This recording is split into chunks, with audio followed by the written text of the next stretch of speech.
Hello. तो आज हम लोग स्टार्ट करने वाले हैं एन फार्मेकोलॉजी के तीसरे वीडियो को, और इसमें हम लोग एंटी कॉलिन स्ट्रेस पॉइजनिंग और मायस्थीनिया ग्रेविस पढ़ने वाले हैं। तो हम लोग स्टार्ट करते हैं। कॉलिन स्ट्रेस जो एंजाइम होता है, it breaks down anti choline acetyl choline into acetate and choline. Anti choline esterase is going to inhibit choline esterase, और इसके कारण कॉलिन स्ट्रेज एंजाइम के इनहिबिशन के कारण जो एस्टाइल कोलिन है उसका अमाउंट है जो इंक्रीज कर जाता है। और एस्टाइल कोलिन चूँकि दो रिसेप्टर्स पे वर्क करते हैं, मस्कारिनिक रिसेप्टर्स एंड निकोटिनिक रिसेप्टर्स। तो मस्कारिनिक इफेक्ट्स और निकोटिनिक इफेक्ट्स है जो काफ़ी बढ़ जाते हैं। निकोटिनिक इफेक्ट्स में मसल पैरालिसिस और मसल वीकनेस अपने को देखने को मिल जाते हैं।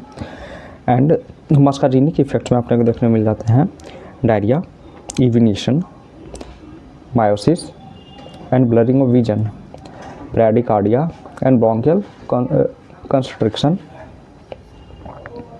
Lacrimation and salivation. ये सब है जो एंटी कॉलिन स्ट्रेस पॉइजनिंग में कुछ एक इफेक्ट्स अपने को देखने को मिल जाते हैं। तो अब हम लोग एंटी कॉलिन स्ट्रेस के मैनेजमेंट के बारे में बात करते हैं।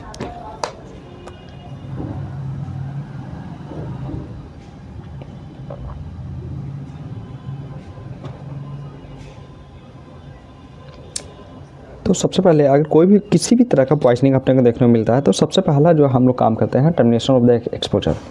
ये एक्सपोजर ही जो कॉन्टैक्ट के थ्रू हो, ओरल एक्सपोजर हो, तो सबसे पहले हम लोग टर्मिनेशन ऑफ द एक्सपोजर करते हैं। इसके बाद एयरवे, ब्रीदिंग और सर्कुलेशन, इन तीनों चीज़ों को जो मेंटेन करते हैं। And when it's oral then हम लोग गैस्ट्रिक लवाज करते हैं to remove the excess poisoning. And there is no use of gastric lavage after 6 hours of poisoning। तो अब हम लोग स्पेसिफिक ट्रीटमेंट के बारे में बात करते हैं। ये तो जो बेसिक जो अपने को हर एक पॉइजनिंग में क्या करना है नहीं करना है वो हो गया। तो स्पेसिफिक ट्रीटमेंट में क्या हो जाता है, देन जो एट्रोपिन और cholinesterase activators that is oximes, ये दो चीज़ है जो यूज करा ही करा जाता है। तो अब हम लोग एट्रोपिन देखते हैं। Atropine it's a for organophosphate poisoning, it's a going to block muscarinic activity but no effect on the nicotinic. Atropine जो हो जाता है एक एंटी कॉलिनर्जिक ड्रग होता है, और ये जो एंटी मस्कारिनिक होता है इसका आंसर जो मस्कारिनिक जो भी एक्टिविटी हो रहा है, मस्कारिनिक इफेक्ट जो भी देखने को मिल रहा है उसको एक जो ब्लॉक कर देते हैं। वेयर एज ये निकोटिनिक इफेक्ट इस पर कोई भी निकोटिनिक इफेक्ट इसमें एक जो देखने को नहीं मिलता है।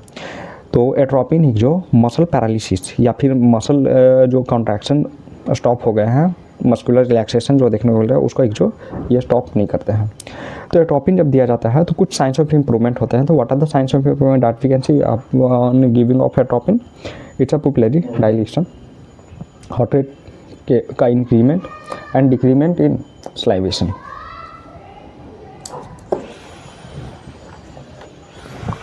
तो अब हम लोग आगे देखते हैं एंजाइम डीएक्टिवेटर्स।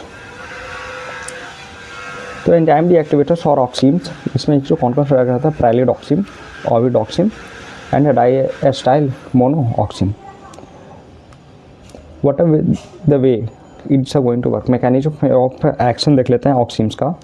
तो यहाँ पे ये जो एंजाइम अपने को देखने को दिखाया जा रहा है, it's the Colin esterase enzyme, और ये जो ब्रेक डाउन करता है एस्टाइल कोलिन को एस्टेट और कोलिन में। ये इसका एनाइनिक साइट हो गया, एक इसका एस्टेरेटिक साइट हो गया। तो ये दो साइट्स होते हैं जहाँ पे एक जो एस्टाइल कोलिन जो बाइंड करते हैं और एक जो इसका ब्रेक डाउन हो जाता है।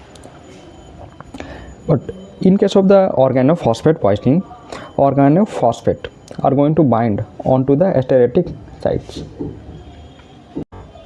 तो यही ऑर्गेनोफॉस्फेट है, इसी को हम लोग रिमूव करना है so that the breakdown of acetyl Colin जो स्टार्ट हो जाए। तो हम लोग यहाँ पे इसको रिमूव करने के लिए ऑक्सीम्स देते हैं।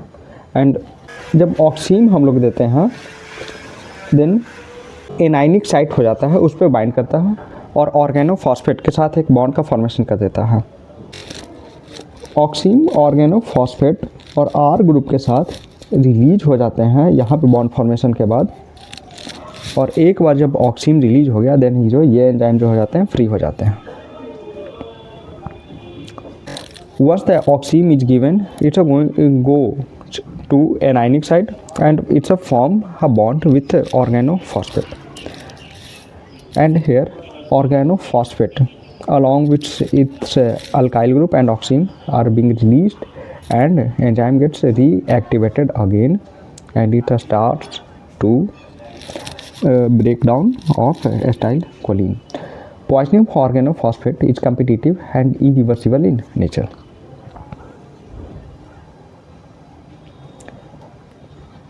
अब हम लोग बात करते हैं एजिंग ऑफ द एंजाइम। अगर काफ़ी ज़्यादा ऑक्सीन देने में जो डिले हो जाता है then it results in ageing. If delay occurs then alkyl group is being released and it results in the formation of a strong covalent bond and the enzyme becomes irreversible. जब काफ़ी delay हो जाता है then ये जो alkyl group है यहाँ से जो अल्काइल ग्रुप रिलीज हो जाते हैं और ऑर्गेनोफॉस्फेट परमानेंटली अटैच हो जाता है स्टेरेटिक साइट पे। तो ऑक्सीन देने का उस टाइम जो कोई भी फ़ायदा नहीं होता है। इसी कारण से ऑर्गेनोफॉस्फेट पॉइजनिंग हम लोग बात कर चुके हैं। अब कार्बामेट्स पॉइजनिंग बात करते हैं। जो कार्बामेट्स हो जाते हैं it's going to bind to anionic and esteratic site both. Carbamates दोनों को दोनों एनाइनिक और स्टेरेटिक दोनों को दोनों जो साइट हो जाता है वहाँ पे जो बाइंड करते हैं। कार्बामेट्स पॉइजनिंग में जो ड्रग ऑफ चॉइस हो जाता है इट्स एट्रोपिन और ऑक्सीन यहाँ पे जो नहीं यूज करा जाता है कॉन्ट्राइंडिकेटेड होते हैं ऑक्सीन। What's the reason? अगर इस कंडीशन में हम लोग ऑक्सीन देते हैं देन इट्स ऑक्सीन जो बचे हुए ये तो हम लोग पहले ही ये बात कर चुके हैं कि कार्बामेट्स जो एनाइनिक और स्टेरेटिक दोनों साइड पे बाइंड करते हैं। अगर हम लोग ऑक्सीन देते हैं तो जो कुछ कॉलिन स्टोरेज एंजाइम जो बचे हुए हैं उनके जो एनाइनिक साइट है उन पे ये कॉलिन कार्बामेट्स जो बाइंड करते हैं और जो बचे हुए कॉलिन स्टोरेज एंजाइम है उसको भी ये ब्लॉक कर देते हैं और एक जो फर्दर जो मेटाबॉलिज्म एसिटाइलकोलिन का हो सकता था उसको इनहिबिट कर देते हैं। इसी कारण से जो कार्बामेट होता है उसको कॉन्ट्राइंडिकेट करा गया है। जो ऑक्सीन्स होते हैं उसको कॉन्ट्राइंडिकेट करा गया है इनके शब्द कार्बामेट पॉइजनिंग। तो अब हम लोग बात करने वाले हैं फर्दर माइस्थीनिया ग्रेविस के बारे में। तो सबसे पहले माइस्थीनिया ग्रेविस का इंट्रोडक्शन हम लोग देख लेते हैं कि माइस्थीनिया ग्रेविस जो होते क्या। तो माइस्थीनिया ग्रेविस एक तरह का ऑटोइम्यून डिसऑर्डर होता है जिसमें एक जो एंटीबॉडी का फॉर्मेशन होता है against the NM receptors that is the nicotinic receptors at neuromuscular junction and it inhibits the muscular contraction. Most commonly जो मसल्स अफेक्ट हो जाते हैं ये हो जाता है eyelids, facial muscles and pharyngeal muscles. तो अब हम लोग टेस्ट देखेंगे कि what's the test that we do to diagnose myasthenia gravis. तो एडोफोनियम एक ड्रग हो जाता है जो मेनली टेस्ट के लिए डायग्नोसिस ऑफ माइस्थीनिया ग्रेविस के लिए ड्रग ऑफ चॉइस होता है। Drug of choice in case of myasthenia gravis to differentiate between myasthenia gravis and cholinergic crisis. तो दोनों काफ़ी सिमिलर होते हैं। दोनों में माइस्थीनिया ग्रेविस कोलिनर्जिक क्राइसिस दोनों में अपने को मस्कुलर वीकनेस डिफरेंशिएट कैसे करेंगे। तो यहाँ पे एक टेस्ट हो जाता है टेंसिलॉन टेस्ट जिसमें एक जो edrophonium when given it is when muscular weakness improves then it's myasthenia gravis. और एडोफोनियम देने के